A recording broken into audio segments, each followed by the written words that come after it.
como precisamos nos aproximar de Deus em todo e qualquer momento, toda e qualquer situação.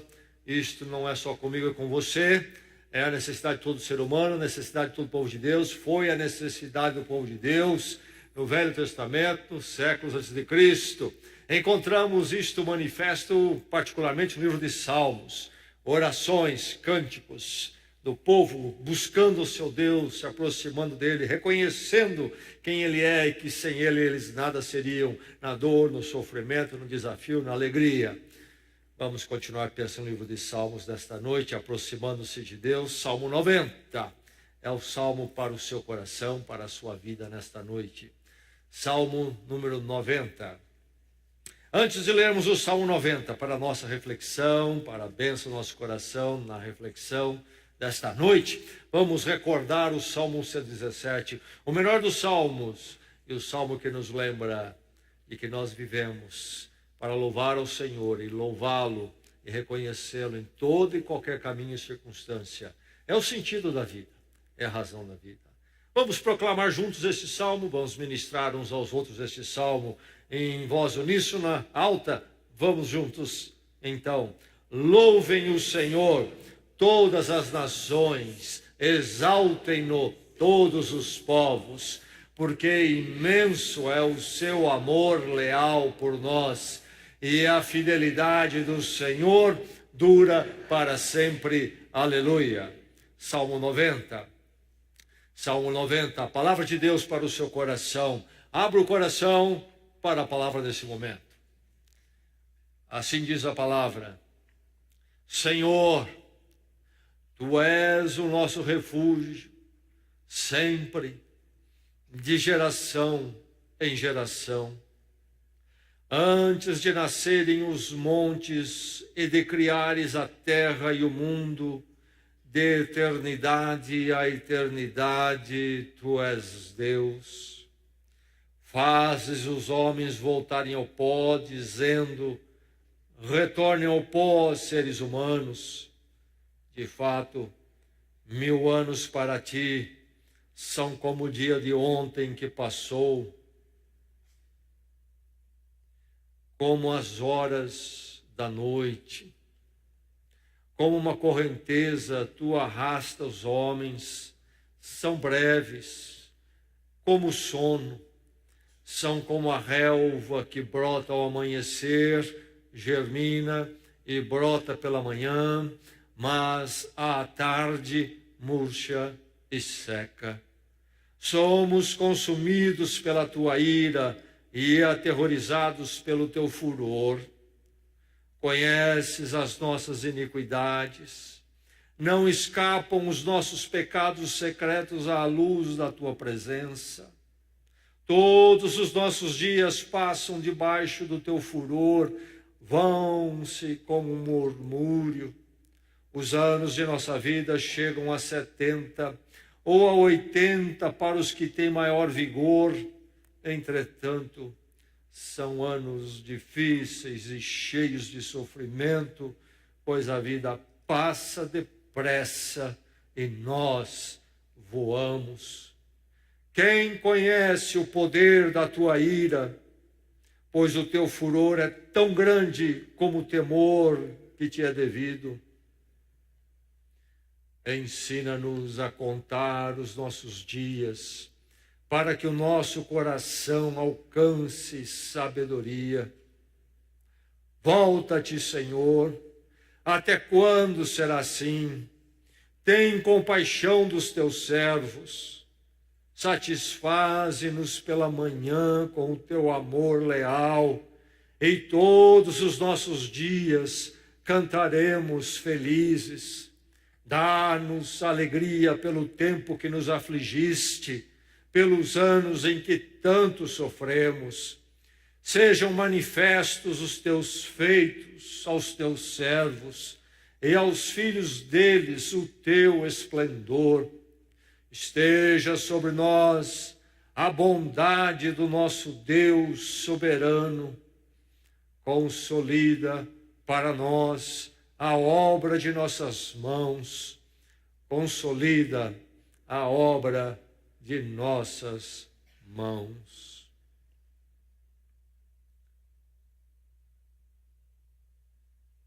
A maior parte das pessoas não são realistas.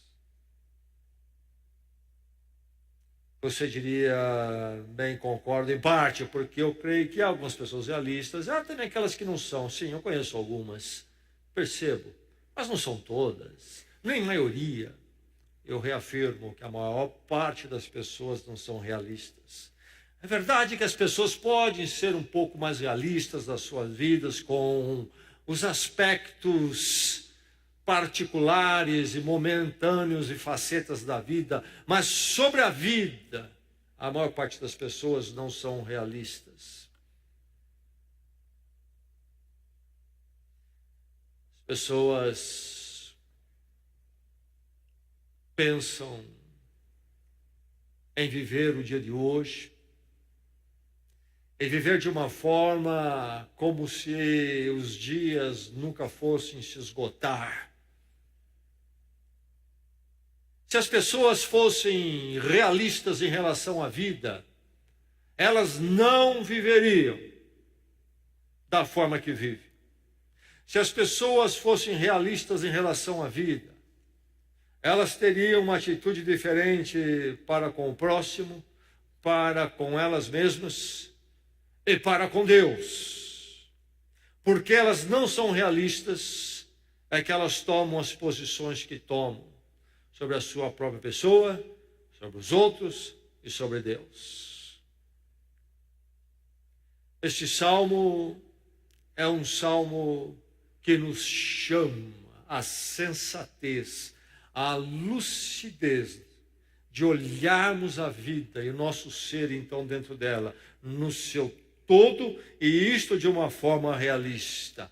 Há uma oração neste salmo, aliás, entre as muitas orações, há um item que eu destaco, como uma oração em particular, no verso 12, ensina-nos a contar os nossos dias para que o nosso coração alcance sabedoria. O que é que o salmista está falando? Ensina-nos a contar os nossos dias para que o nosso coração alcance sabedoria. Antes de dar uma palavra sobre isso, cabe uma pergunta ou duas.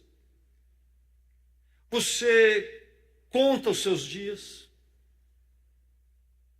Você diria, sim, eu conto, eu sei quantos anos eu tenho. Não, mas eu conto, eu digo a vida toda.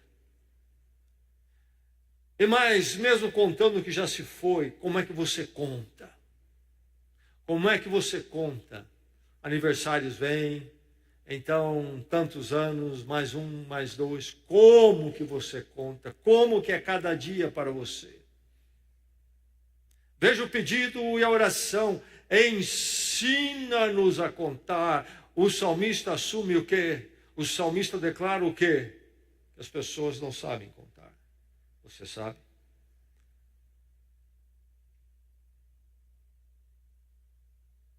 Se sabe contar, se o modo de contar produz o quê? Um coração sábio. E coração aqui, não o acento do sentimentalismo e do romance, como é visto na nossa cultura, no ideário da nossa cultura. Não, no ideário da cultura hebraica, é o centro do meu ser, de onde emana aquilo que eu realmente sou e se manifesta para você. É o que está lá no íntimo, no trono da minha vida, no centro da minha vida, no cerne. É o meu verdadeiro eu. Como ter esse coração sábio? Isto é, um íntimo, um centro da minha vida, que tenha condições de ver a vida de uma forma sábia. É preciso aprender a contar os dias. Saber que eles são poucos,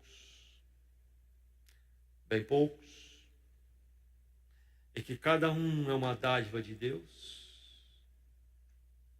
E que então, à luz de tudo isto, quem é que nós somos? Este é o salmo, então, sobre a perspectiva realista. É um salmo que ele convida nesta noite a ter uma perspectiva realista da vida. porque é o caminho sábio, é o caminho da vida melhor, é o caminho superior para a vida.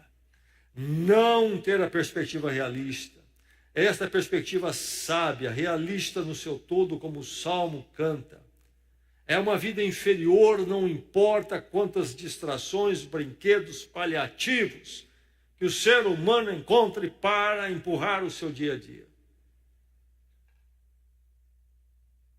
É perigoso sermos como aqueles, dizem entre as muitas histórias do Titanic, navio famoso, enorme, a marca da época industrial dos seus tempos, que afundou nas águas frias do Atlântico Norte. Quando saiu o grito que o navio estava afundando, é dito entre as muitas histórias que nos salões de festa, à noite, o povo festejando suas roupas de gala, depois de um jantar magnífico, ao ouvir o grito, o navio está afundando, saiam daqui, vão para as estações de salvamento. Muitos começaram a rir e a dizer, conta outra piada. Esse funcionário do navio que está gritando isto é o maior gozador da história. E continuaram a festejar. Perspectiva realista. Tenha uma perspectiva realista da vida. Considere a eternidade de Deus. Considere a eternidade de Deus. Antes de nascerem os montes, e de criarem a terra e o mundo, de eternidade a eternidade, tu és Deus. Deus é de eternidade a eternidade, e somente Deus é de eternidade a eternidade. É importante não se esquecer isto. Há uma eternidade ou não há uma eternidade? O coração humano, diz Eclesiastes, Deus colocou a eternidade no coração humano. É uma dimensão própria de nós, seres espirituais. Fomos criados, o ser humano é o único que foi criado à imagem e semelhança de Deus. Portanto, distinguimos-nos ou somos distintos de tudo mais que é no universo, na criação de Deus. Nós temos essas dimensões, essas faculdades, essas capacidades que nada mais esse universo tem, como, por exemplo, na projeção da eternidade. Nós sabemos disto. Nós sabemos que é uma questão. É uma questão que aflige. É uma questão que clama por uma resposta. E se não a temos, nós procuramos então paliativos anestésicos que nos faça esquecer e abafar essa verdade. Nós sonhamos com a eternidade, nós projetamos a eternidade, nós temos conhecimento da eternidade, somos seres espirituais criados à imagem e semelhança de Deus, mas somos finitos. Mas diz a palavra que o Senhor que Deus é de eternidade a eternidade. Criador, inclusive, do tempo, supra-tempo, sempre foi, é e será. O ser humano procura esquecer o aspecto da eternidade, porque ele não quer encarar as consequências desse olhar de frente da eternidade, mesmo quando vou a funerais, e vou a tantos, encontro pessoas mesmo ali tentando dar um golpe no seu próprio espírito e de alguma forma cobrir, esconder essa questão da eternidade. O ser humano procura esquecer a eternidade e esquecer então juntamente a sua brevidade. O fato é que Deus é eterno e somente Ele é eterno e o ser humano não é e nunca será. Ainda nos últimos dias conversava com um professor catedrático, já seus anos avançados, na área de medicina da Unicamp. Ele me dizia que há uma pesquisa avançada que talvez possa se frutificar ainda muito pela frente, conseguir então lidar com isso. Um dia o ser humano terá uma qualidade de vida avançada, diminuindo aí esses processos da velhice, mas ele disse que atingiria pelos cálculos um topo de 130 e não mais, 130 anos de vida e não mais. Bem, uns sonhos aí da humanidade. Enfim, 130 continua breve. Somente Deus é eterno. E somente Ele. A questão da eternidade nos leva a ver de frente Deus e a ver de frente a nós mesmos. Por isso, para com isso, esconde a eternidade. Considere a eternidade de Deus. Isso traz sabedoria à sua vida. Isso traz uma perspectiva realista. Tenha uma perspectiva realista da vida. Considere a eternidade de Deus, o fator eternidade, que só Ele é eterno e não é você o eterno. Isso precisa ser resolvido. E atente então para quão breve é a vida. Tenha uma perspectiva realista da vida. Atente para quão breve é a vida. Nós falamos que a vida é breve, etc. Mas há um atentar para essa brevidade que é mais do que conversar, jogar a conversa fora em cima disto. Fazes os homens voltarem ao pó, diz o verso 9, dizendo, retornem ao pó, seres humanos.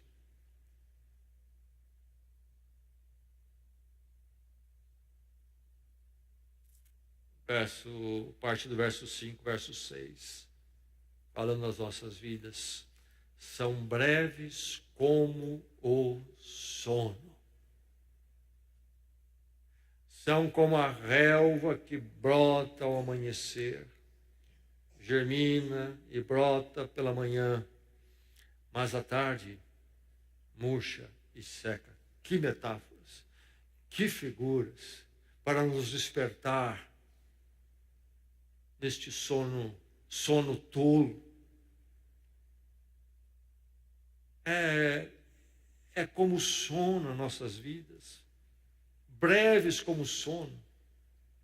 É como a erva que nasce pequenina, e nasce de manhã e à tarde murcha, seca. O ser humano se surpreende quando nota a brevidade da vida e da morte. É interessante isto. Certamente, perder alguém é algo que nos traz tristeza, saudades, etc. Mas quando escuto as pessoas em luto, em funeral,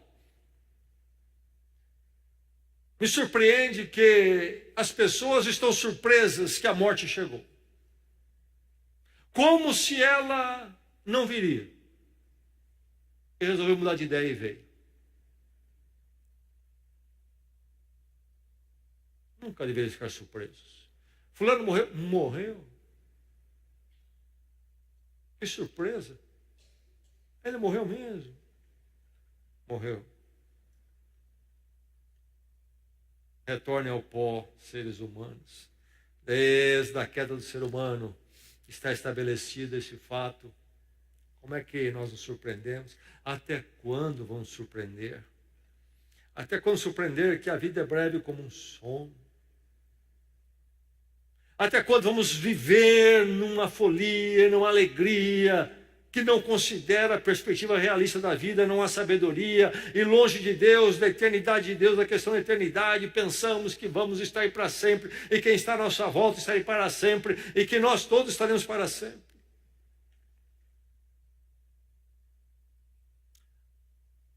Salmo chama a nossa atenção para o fato de que a vida é breve.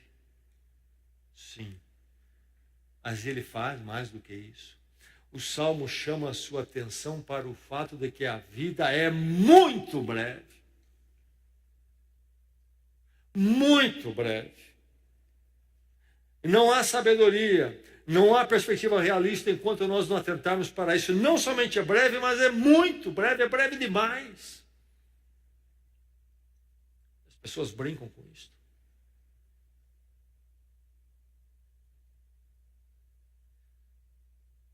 quando a Fernão Dias era uma pista única. Um homem aqui da cidade com quem tinha contato. De noite ele ia de madrugada para São Paulo ao trabalho e no túnel ele se acidentou. Passou um dia no hospital, saiu, fui visitá-lo e falei com ele do Evangelho, da necessidade de acertar nossa vida com Deus, que só em Deus há sentido, a razão, a vida é breve, não é? Ele deu com os ombros, percebi que não se interessou muito, deixei com ele uma literatura, creio que ele nunca leu. Passados, creio que 3, 4 anos, o telefone na minha casa toca de madrugada. Naquela época nós usamos o telefone convencional, à beira da cama, no criado mudo. Eu acordo com os olhos esbugalhados, não é? Atendi o telefone, a informação de que ele havia falecido. A Fernão Dias. Um outro acidente. A vida não é apenas breve, mas muito breve, especialmente se andamos na Fernão Dias, mais breve ainda. A sabedoria nasce quando há consciência dessa brevidade da vida. Aí é que vai entrar, ensina-nos a contar os nossos dias. Haveremos de pegar dia a dia como uma dádiva de Deus e vivermos o melhor que podemos ali. Manda vir. No meu banco de contas de vida tem milhões lá. E eu vou tirar dias daquela conta pela eternidade toda. Assim as pessoas vivem. Essa atitude que eles adotam. Porque não viveriam como vivem se não fosse esta. É como um sono. É como a Eva.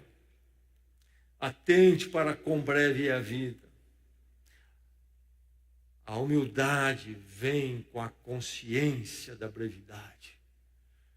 Nós entendemos que nós não somos deuses. Temos o anseio pela eternidade, mas que pertence só a Deus.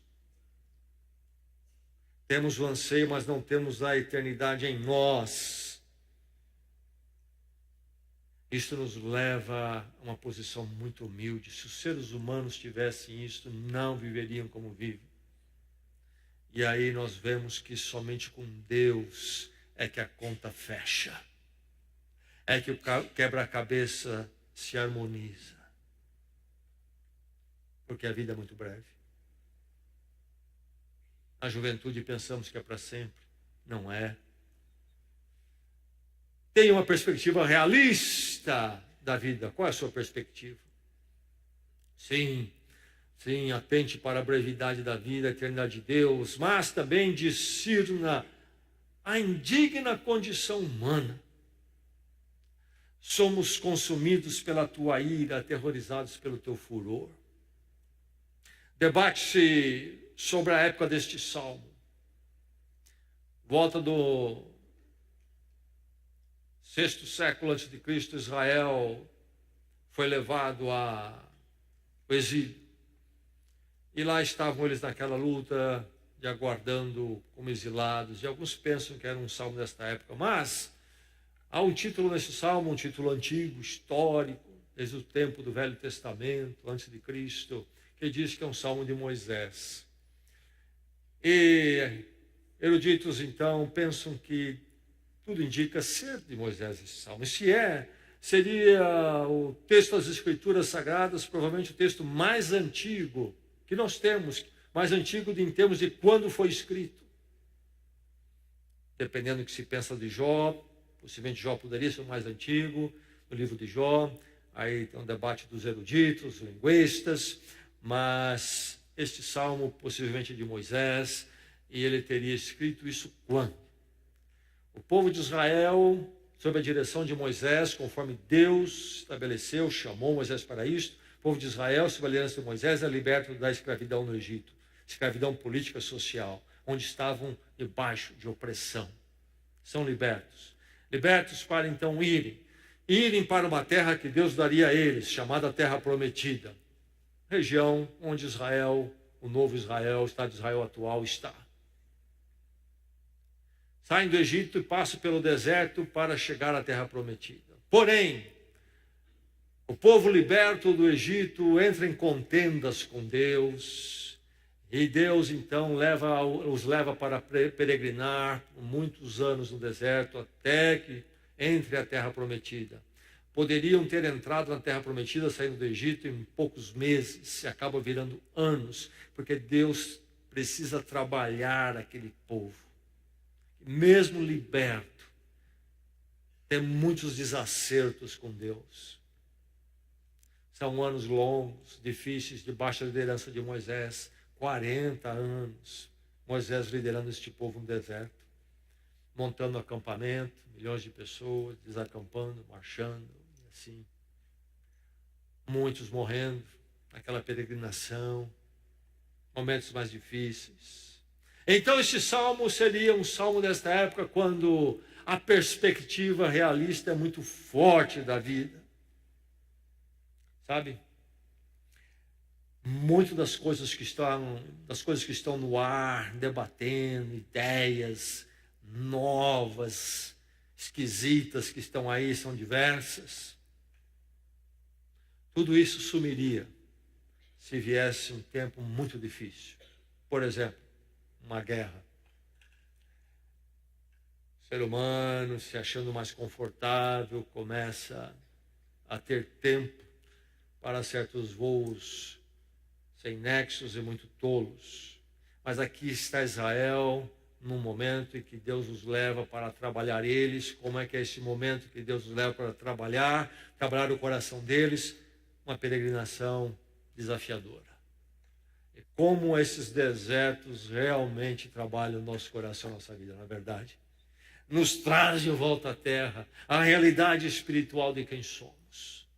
Faz muito bem. Nós não gostamos dos desertos, mas faz bem a nossa vida. Somos, diz o verso 7, somos consumidos pela tua ira e aterrorizados pelo teu furor. Conheces, verso 8, conheces as nossas iniquidades. Deus conhece a nossa iniquidade. Não escapam os nossos pecados secretos à luz da tua presença. Tantos problemas, tantos desafios. Tempos quando não temos um deserto na humanidade, tantos conflitos, pelo menos na área do mundo, e então nos damos ao luxo de todo tipo de anestésico, ideias esquisitas, etc. Mas a verdade é que, no meio de tantos distrativos, paliativos, somado à realidade, em termos de tempos difíceis, em termos de problemas, e dos tempos realmente prazerosos, a diferença é muito grande. E vemos que a vida é constituída de dificuldades, e finalmente a morte. Somos consumidos pela tua ira, aterrorizados pelo teu furor. Será que não enxergamos isto? Porque conheces a nossa iniquidade. A humanidade é algo debaixo do julgamento de Deus. A vida não é como nós gostaríamos que fosse, nem como Deus gostaríamos que estivéssemos. Porque nós estamos debaixo do julgamento de Deus, todo ser humano. E aí, se os anos da nossa vida chegam a 70 ou a 80, canta-se hoje em dia que está avançando a média de idade, uma grande conquista, por exemplo, no nosso país. Mas olhando este salmo de séculos antes de Jesus Cristo, aparentemente eles já tinham uma vida longa ali. 70 ou 80, para os que têm mais vigor. Entretanto, todo mundo quer viver 80, 90 aqui, não é? Entretanto, são anos difíceis e cheios de sofrimento. Pois a vida passa depressa e nós voamos. Nós estamos debaixo do julgamento de Deus. Éramos para notar este deserto e não criarmos tantos distrativos para esquecermos que eterno somente é Deus, que a vida é breve, que a condição humana é indigna. Está aqui, ali, o julgamento do Senhor. Aliás, o livro de Romanos tem uma palavra interessante sobre o julgamento de Deus. Não é sempre através de cair fogo do céu, como pensaríamos, mas também de entregar o ser humano aos seus próprios caminhos para que ele experimente as consequências dos seus caminhos. E o que nós encontramos, a sociedade entregue a si mesma. Quanto mais longe de Deus, da influência cristã que já houve na cultura, encontramos a sociedade muito mais conturbada, mais sofrida, mais criminalidade, mais problemas, mais desordem. A verdade é que a vida é marcadamente sofrida. Se a longevidade, ela é ainda breve, porque é 80 anos. Podemos falar em 90, 100. Mas a longevidade, que é breve, é dolorida. Sofrimento e angústias revelam o quê? Revelam que nós estamos debaixo do julgamento do Senhor. O ser humano tem andado longe de Deus, Deus deu as costas a Deus, e é um mundo, então, nessa condição triste. Tenha uma perspectiva realista da vida, alcance um coração sábio, discirna a condição humana. Lembre-se que eterno é somente Deus, não é você, e lembre-se que a vida é muito breve. E aí, então, lá está o povo peregrinando no deserto, debaixo do julgamento de Deus, difícil, lutas ali, coisas complicadas, sofrido. É só isto, não há nada para o povo de Deus. Como olhar a vida? Nessa perspectiva realista, espere apenas na graça de Deus. Aí completa a visão realista da vida. A eternidade de Deus, da brevidade da vida, da forma indigna da vida humana sofrida debaixo do julgamento de Deus, nos leva então à perspectiva realista de que podemos esperar somente na graça de Deus. Não adianta esperar nas ciências humanas, nem nas ciências, que isso vai responder, na economia, na política. Temos que esperar na graça de Deus. Por isso o verso 13 tem este clamor. Moisés, no meio do deserto, volta-te, Senhor. Até quando será assim? Duas perguntas difíceis. Mas aí vem um pedido. Tem compaixão dos teus servos. Para onde se voltar a não ser para a compaixão de Deus? Para onde apelar? Diz ele no verso 14, satisfaze-nos pela manhã com o teu amor leal. Se não for a compaixão, se não for o amor de Deus, como poderemos cantar neste mundo, enquanto caminhamos nesse deserto, nessa perspectiva realista? Diz o salmo aqui, a oração, satisfaze-nos pela manhã com teu amor leal, e todos os nossos dias cantaremos. Se haveremos de cantar neste mundo, será somente porque nós conhecemos o amor leal de Deus. Se você está esperando para cantar, quando isto e aquilo e aquilo e aquilo estiver em ordem, você nunca vai cantar. Ou então você vai buscar o cântico tolo, o cântico que procura abafar, como no carnaval, procura abafar a perspectiva realista da vida. As pessoas pulando, por quê? Para abafar a perspectiva realista da vida. O cântico tolo, mas o cântico feliz virá somente do conhecimento do amor leal de Deus. No mundo difícil, eu sei que o amor de Deus em Cristo está sobre mim. Este amor leal manifesto na cruz. Está sobre mim a graça, a compaixão de Deus. E caminharei neste mundo na companhia dele, apesar de todas as aflições, sabendo que eu sou dele, até quando este mundo ficar para trás E como cantamos ainda no início do culto, eu me achar salvo além do rio. É por isso que ele pode orar, esteja sobre nós. No verso 17, último verso, esteja sobre nós o quê? A bondade do nosso Deus soberano, diz ele. Se ela não estiver sobre nós, quem somos nós? Debaixo da condenação desta vida breve, muitas vezes mais breve do que imaginamos. Sem resposta para a eternidade que está em nós, resposta a esta e realidade eterna, essa que só se encontra em Deus. É preciso a bondade de Deus. E só pela bondade dele é que pode acontecer o que ele pede. Consolida para nós a obra de nossas mãos, consolida a obra de nossas mãos. Se não for a bondade de Deus, nós corremos, mexemos, pulamos, e as nossas obras nada são.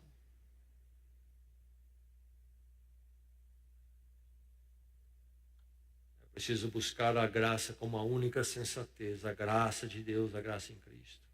A graça é o único meio para sentido e escape.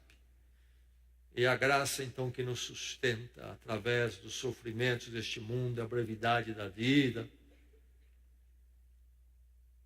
Quando nós conhecemos isto, no deserto da caminhada neste mundo, encontramos em Deus, então, finalmente, o nosso refúgio e o único refúgio, o nosso lar. Imagine você com o povo de Israel peregrinando no deserto. Não há lugar para ser chamado seu, nem seu individualmente, nem seu como povo. Numa noite como essa, por exemplo, não ter para onde ir depois dessa reunião. Não há um lar, não há um refúgio. Mas então, na graça, na compaixão, na bondade, no amor leal de Deus, é que o Salmo nos aponta para o verdadeiro refúgio. Senhor, começa o verso 1. Que declaração, não é? Senhor, Tu és o nosso refúgio, sempre, de geração em geração. Não há refúgio se não for o Senhor. E só Ele pode ser o refúgio de geração em geração. E aí, então, se cumpre em nós a oração, na perspectiva realista. A oração que pede a sabedoria para viver. Ensina-nos a contar os nossos dias, para que o nosso coração alcance sabedoria. Oremos.